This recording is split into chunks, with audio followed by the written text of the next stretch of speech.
The Women's Equality Party has been going for about 2 years. It's come from a very small base. It was started by Catherine Mayer and Sandy Toksvig in London at the Festival of Politics.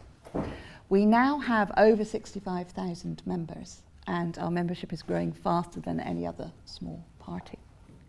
And it stands on 7 key areas. It's got policies around 7 key areas that it thinks, and I agree with it as a party, are really, really key about women's equality. It looks at equal parenting and equal care. It looks at equal pay. It looks at ending violence against women and girls, which I've just talked about. It talks about equal treatment in the media, which is really important because we don't see women in power in the media enough. And that's part of the cultural reason why we don't get more women in power. And equal representation in politics. It also talks a lot about equal education, which is where I think some of the things around talking about consent, talking about relationships needs to be addressed. And equality in healthcare. And the great thing about it as a party, which I really like, is that outside of those 7 key areas, it doesn't have any policies. And its members are free to make up their own mind or work in collaboration with other political parties to achieve ends over that.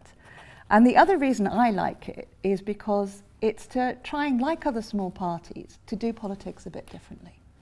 To end the, well, we can only have one party in power and one party in opposition culture at Westminster, and to work together in cooperation with other political parties to try and achieve things that we all believe in. So we get progressive alliances and we can actually push forward politics better. And I know from my own comparative research on politics that when you get lots of parties in, you get better policy making. Because people have to come together, instead of on tribal party lines, they have to come together to solve the issues. And it also gives a wider range of people more opportunities to be involved in politics and be elected as politicians in their parties.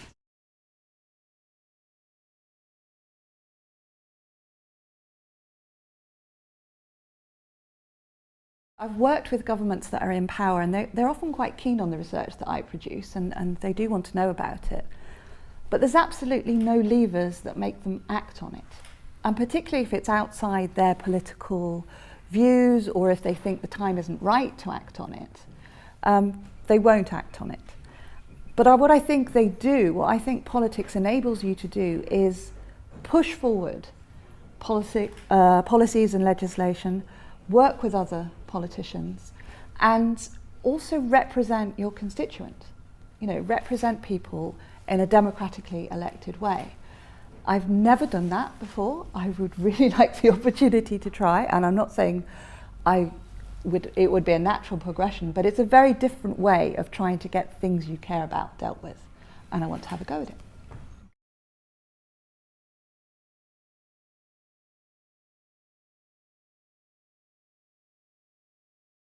Since I was involved in politics as a student, and I was a member of the Labour Party for a very short time, and then got fed up with arguments about dialectical materialism and radical Marxism and who was more radical than anyone else, I decided that politics wasn't really for me. But then as I kind of became not just an academic but an activist in issues around women's equality and in issues around disability and social care, I kind of realised that none of the political parties were really acting on the things that I cared about, and they didn't have the same values as I did. And it was always, yes, we'll do something about women's equality when we've sorted everything else out. And I think the Women's Equality Party was the only one where I saw what they stood for, and I said, actually, I believe in all of that. I really wish they were on my ballot paper, because I could walk into the voting booth and quite happily vote for them. Whereas for all the other parties, I'm thinking, yeah, but, yeah, kind of thing.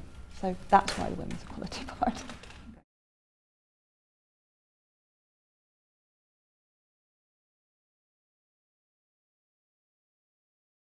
Well, I know what matters to Stirling because I live here. I work here, my family lives here, and I'm not a traditional politician. I've not come up through party ranks for either pro or anti-independence parties or any other party. I've been a member of this community and a citizen of this community, and I've learnt, partly through my work and partly through being a citizen, that some things are really, really important and need to change, and some of those are particularly around women's equality and particularly around social care. And if I'm elected to Parliament, I will do my utmost to make sure those things are dealt with, and I'm not convinced that anyone representing any of the other political parties will.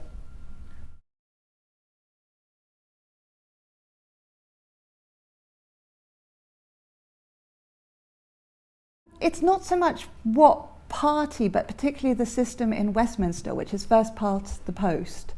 So most people's votes don't count for anything.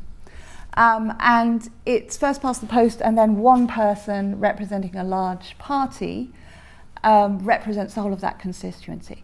And then they will very much vote on party lines. They will very much vote the way their party tells them to vote. I know this because I've sat here, and while my representative has voted on things that I know I wouldn't have agreed with, but his or her party has done that. I think that's what's a great thing about smaller parties, and particularly the Women's Equality Party, is to have this remit where you don't have a party whip on outside of things that are about women's equality. And the things that would drive us would be, well, is this going to be fair for women? And is it going to be fair for my constituents? And that would be really what drove parties like us. And I see other small parties acting in similar ways. But it's only within kind of party politics where you have single transferable votes or proportional representation, where those smaller parties get a voice. And I do think you get better politics when you get coalitions, when you get people coming across party lines to try and solve politics, try and solve political issues. And that is why I'm kind of supporting smaller parties like the Women's Equality Party to try and get votes and try and... I appreciate in this election we're going to be hopefully making a lot of more noise and worry the other parties, but we're also quite happy as a party for other parties to steal our policies. We're probably the only party that is actively endorsing that. So I'll be very, very happy if the person who really stands a chance of winning this seat takes on board some of the things I've talked about. That would be fantastic.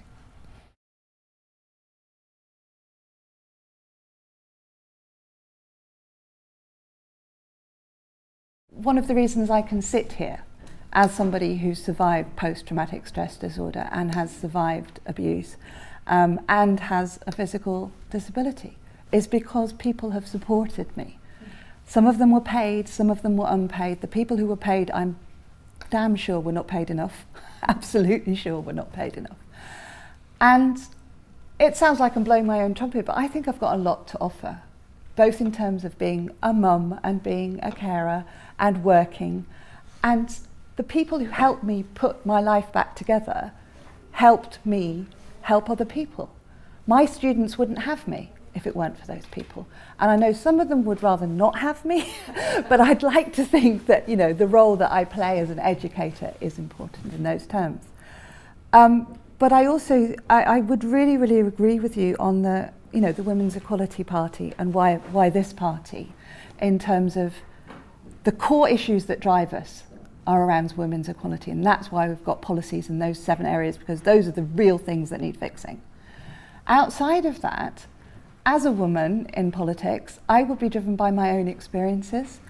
I will be driven as an open feminist by what will benefit women, what will address inequality in this area. I will also be driven in some areas by, has anybody thought about the impact of this on women?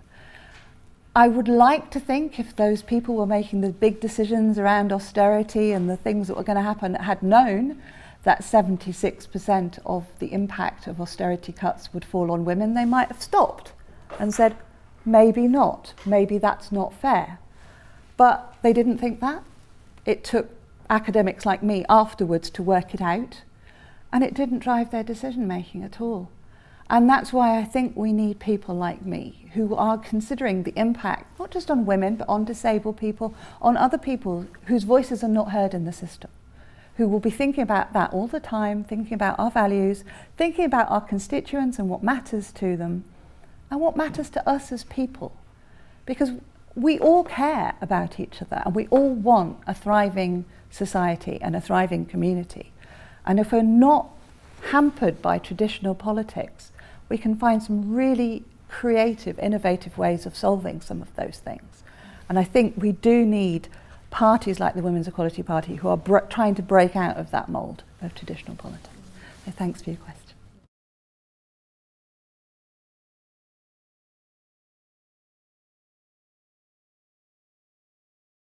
We really have not got much time. This is a snap general election. As I said before, I'm up against big, well-funded parties who've got very, very strong support in this area. One of the reasons I wanted to run here is to say that actually politics as usual isn't working. I'm not running against any one particular person or one particular party. I think sometimes we do need to do that. We need to highlight what one particular person is doing to harm women. But that's not the case in Stirling. It's politics as usual. So I need to get the message out there that it doesn't have to be politics as usual. That you can have a choice of voting for the Women's Equality Party, and it's not like the other parties. We're campaigning on things that matter to us and hopefully matter to you. But yes, we're very small. One of the biggest hurdles, and I'm absolutely, utterly convinced that if I can talk to more people like you and tell them why I'm standing and what I'm standing for, that it will be a win-win, because I can't believe I would be talking to anybody who's experienced any of these issues and then not look at what we stand for and go, well, duh, yeah, obviously. So the key thing we need to do in the next 4 and a bit weeks is get that message out there. The Women's Equality Party are going to be out with leaflets and stores trying to raise awareness of the party. We could do with all of your help.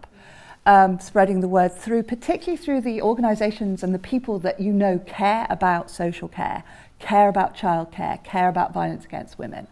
I'm going to be going out and talking specifically, because I can't go out and talk to everyone in 4 weeks. I'm going to be talking specifically to those groups of people for whom this affects and making it very clear to them they do have a choice. They can vote for a party that believes in them and believes in supporting them.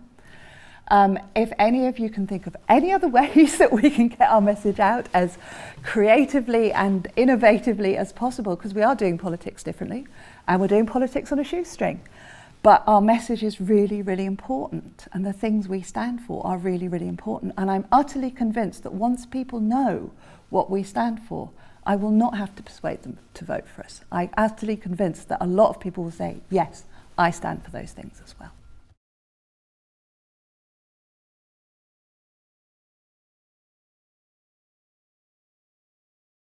We're called the Women's Equality Party, but we have men as members, and we are talking about inequalities that harm everyone. Anybody can be a member, and it doesn't matter how they self-define. If they self-define as a woman or a man or as non-binary, etc., they're all welcome. And a lot of our policies are around oppression, sexualized oppression generally. So they're about highlighting the oppression that lesbians and gay men and bisexuals and transsexuals experience as well.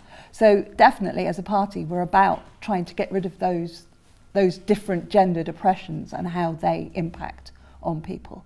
And we've got a lot of LGBT gay members and trans members as well, and they're all welcome.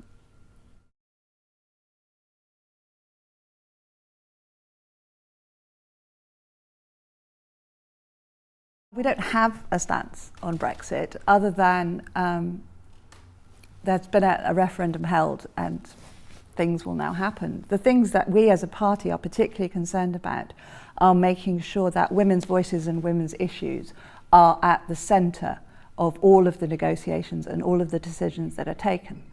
And if we are making policies around new economic alliances, etc., outside of the European Union, that those policies should benefit women as well as men.